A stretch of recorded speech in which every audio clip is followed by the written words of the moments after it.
अस्सलामुअलैकुम नाजरीन, मैं हूं मोहम्मद अब्दुल हकीम। 7H न्यूज में आपका इस्तकबाल है। महबूबनगर डिस्ट्रिक्ट के टीआरएस मुस्लिम कायदीन ने कोडंगल कॉन्स्टिट्यूंसी में टीआरएस एमएलए उम्मीदवार पी नरेंद्र रेड्डी की तायद में इंतखाबी मुहिम में हिस्सा लिया है, जिसमें मुस्लिम रिजर्वेशन फ्रंट मोहम्मद इफ्तिखार और अहमद एडवोकेट भी मौजूद थे। आइए देखते हैं महबूबनगर कोसगी से मोहम्मद यूसुफ की ये रिपोर्ट।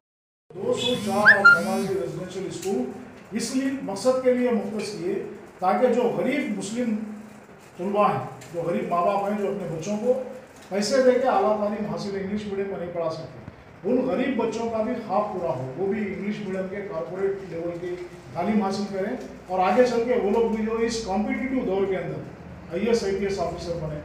तो इस मकसद से जो 204 रेजिडेंशियल स्कूल का क़याम होने लगा, जहाँ पे काफ़ी अच्छी तरीके से वहाँ पे उनको तालीम न सिर्फ तालीम दी जा रही बल्कि उनको अकामती तौर पे रखा गया है, खाने का इंतजाम है, कपड़े दिए जा रहे हैं। एक बड़े लेवल पे यानी कॉर्पोरेट लेवल पे जो है उनके साथ जो है तालीमी मैदान के अंदर उनको आगे बढ़ाने की कोशिश की जा रही है। कल्याण लक्ष्मी और ये शादी मुबारक स्कीम भी आप देखिए, जो गरीब माँ बाप थे अपनी बच्चियों की शादी नहीं कर सकते थे, माली बहरान की वजह से उनकी उम्रें जो है यानी शादी की उम्र से तजावुज़ कर रही थी। तो ऐसे माँ बाप के लिए एक बहुत बड़ा सहारा है। यानी आज के दौर में अगर 10-20 हज़ार रुपये आप कर्जा लेने जाओ तो कोई कर्जा नहीं देता। 1 लाख रुपये हुकूमत अपनी तरफ से मुफ्त में दे रही है तोहफे के तौर पे कि आप अपनी गरीब बच्ची की शादी कीजिए। तो इससे जो है मुसलमानों में जो गुर्बत है काफ़ी हद तक कम हो रही है। और हम ये चाह रहे हैं कि आने वाले दिनों में अगर कोई हुकूमत जो मुसलमानों के जज्बात और एहसास को समझ सके, क्योंकि यहाँ समझना ज़रूरी है। ऐसे लोगों को अगर हम इक़्तिदार में लाएंगे जो हमारे मसाइल को नहीं समझ सकते तो उनका हल होना नामुमकिन है। तो हम ये समझ रहे हैं कि तेलंगाना राष्ट्र समिति ख़ासतौर पर KCR साहब जो है वो गंगा जमनी तहजीब से बखूबी वाकिफ़ हैं। वो मुसलमानों के साथ उठते बढ़ते थे जिस वक्त तेलंगाना तहरीक चल रही थी या उससे पहले का जो उनका ज़िंदगी का जो मामला था। तो हम ये समझ रहे हैं कि भाई KCR साहब वाकिफ़ हैं मुसलमानों के तमाम मसाइल से। तो जो मसाइल अभी भी जो भी पेंडिंग है वो भी आने वाले दिनों में भी इंशाल्लाह हम लोग उनसे जो है डिमांड करके या रिप्रेजेंटेशन करके जो है हम हासिल कर सकते हैं। तो इसीलिए आज जो है सारे तेलंगाना के अंदर अगर आप देखें तो आज जो अपोजिशन पार्टी से जहाँ तक हो सके मुसलमानों को इससे फ़ायदा हासिल हुआ, जी हाँ, जिस हद तक फ़ायदा हासिल हुआ। तो फिर और एक दूसरा अब ज़्यादा इशू क्या चला, KCR साहब मुसलमानों के लिए 12% रिजर्वेशन का वादा किए मगर इसको पूरा नहीं किए। ये एक बात कर रहे, फिर इसके ताल्लुक से क्या? जी हाँ, मैं ये बताना चाह रहा हूँ कि 12% रिजर्वेशन का जब उन्होंने वादा किया तो जब इख्तियार में आने के बाद उन्होंने एक सुधीर कमेटी के नाम से एक कमेटी कायम की। सुधीर कमेटी ने पूरे रियासत का दौरा करके एक रिपोर्ट पेश की हुकूमत को मुसलमानों की हालत ज़ार के ऊपर, समाजी और तालीमी पसमानदगी के ऊपर एक मुकम्मल रिपोर्ट हुकूमत को पेश की।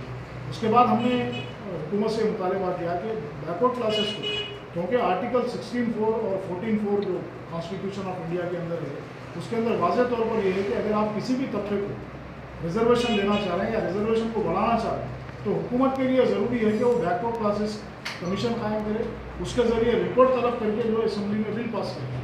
तो जब हमने मुतालबा किया तो बैकवर्ड क्लासेस कमीशन यहाँ पर तेलंगाना में कायम किया गया BS रामुलु साहब की सदारत।